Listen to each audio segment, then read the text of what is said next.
नमस्कार, मी महेश वाघ. मी सोनाली. आम्ही दोघे वर्किंग IT प्रोफेशनल आहोत. आम्हाला सौर्य किचनचा रेफरन्स मिळाला इंस्टाग्रामवरून. आम्ही तिथे वॉकिंग गेलो.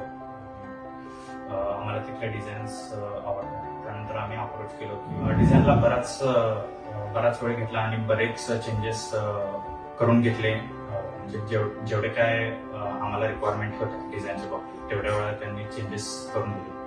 तर त्यांनी 3D डिझाईन प्रेझेंट केली आणि त्या 3D डिझाईननुसार आज आम्हाला आमचं घर एक्झॅक्टली दिसतं जसं आम्ही डिझाईनमध्ये केलं होतं. किचनमध्ये व्यवस्थित स्पेस मॅनेजमेंट झाले किंवा कलर कॉम्बिनेशन किंवा जे काही डिलिव्हर केले ते त्यामध्ये मी खुश आहे.